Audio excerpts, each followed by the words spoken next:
You've probably heard the phrase the subconscious mind 1,000 times, but what is it really? Is it your habits, your memories, a hidden part of your brain? In this video, we're not just defining it, we're unpacking how it works, why it controls so much more than you think, and how to start working with it instead of against it. Most people think of the subconscious as a mysterious storage room of random thoughts and memories. And while that's partly true, it's way more powerful than that. Your subconscious is the operating system running in the background of your life. It's invisible, but it's in charge. And until you learn how it works, it will continue to shape your thoughts, decisions, and outcomes without your permission. Now, this isn't woo-woo. This is neuroscience, psychology, and behavioral science all saying the same thing. The subconscious is where your identity lives, your beliefs, your emotional patterns, and most of it was programmed when you were too young to know better.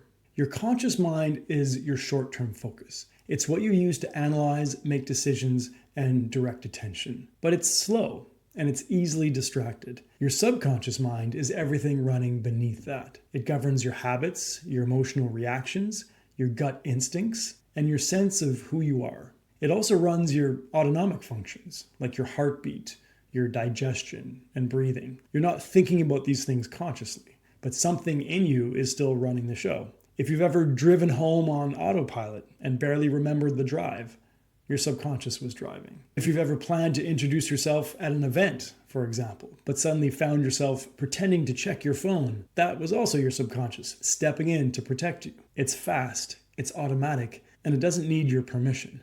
In fact, some researchers estimate that as much as 95% of our behavior is driven by the subconscious mind. So if you're only trying to make change consciously, you're trying to steer the ship with just 5% of the controls. A quick note on the terms subconscious versus unconscious, because these are terms that are often used interchangeably in pop psychology. Technically, some fields distinguish these terms. For example, Freud used the word unconscious to describe deeper drives and repressed material in the mind. But in most modern transformational work, subconscious is the more common and useful term. So when we say subconscious here, we're talking about the layer of mind just below awareness that drives your habits, emotions, and identity. So where does this programming come from? Well, it starts early. By age 7, your subconscious has already absorbed thousands of impressions about who you are, what's safe, what's possible, what to expect from the world, and it builds patterns from these things.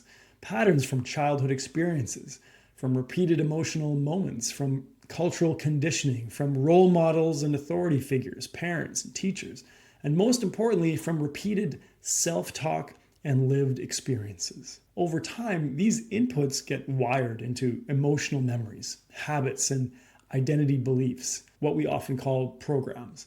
Now, these programs run beneath your awareness, but they dictate what you pursue and what you sabotage. Now, here's the tricky part. When your conscious mind wants change, but your subconscious doesn't agree, you hit a wall. And that wall is known as the critical faculty. It's like a bouncer at the door of your subconscious. If a new idea feels too unfamiliar, too threatening to your current identity, the bouncer says, no thanks, and keeps it out. And that's why affirmations often fail. Because you can say, I'm confident 100 times a day, but if your subconscious is still running a program that says, I'm not good enough, that deeper pattern always wins. It's not that you're broken, it's that your subconscious is doing exactly what it's designed to do, protect you by keeping your identity consistent. If you've ever struggled with procrastination or self-doubt or anxiety or self-sabotage, all these things, if you've ever felt like something inside you is holding you back, which we all have, it's not a character flaw, it's subconscious conditioning. You can't just will your way out of it, but you can rewire it. And the subconscious isn't a mystery to fear. It's a system to understand. And when you learn to work with it, when you learn how to communicate with it, you don't just change your habits. You change your self-perception, your identity, and ultimately your results. And the good news is we can access your subconscious mind intentionally. That's what hypnosis is for. The hypnotic state is simply a focused, receptive state that quiets the conscious mind and allows us to communicate more directly with the subconscious. It's a natural, powerful way to go inward and begin shifting the patterns that shape your life.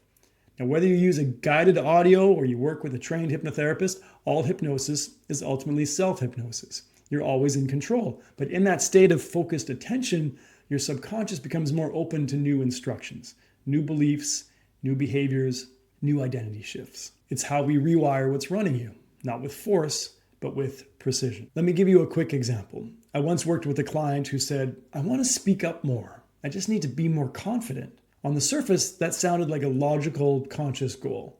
But using hypnosis, we uncovered a subconscious pattern that was formed when she was 6, when she spoke up in class and she got laughed at. And her subconscious created a rule that said, if I speak up, I get rejected, and that equals pain. And that rule stayed in place for 30 years. The moment we accessed that memory, not just to remember it, but to reprogram it, everything changed. She started showing up differently.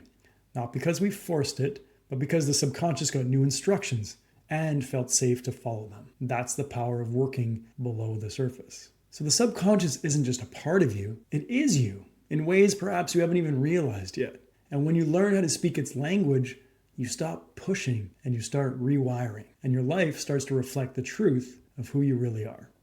Want to see how your own subconscious might be shaping your behavior without you even realizing it? Take the free mind control assessment. You'll find it at subconsciousacademy.com or click the link nearby. It only takes a few minutes and you'll get a personalized breakdown of where your subconscious might be running the show and how to start rewiring it. Remember, breakthroughs begin within. Bye for now.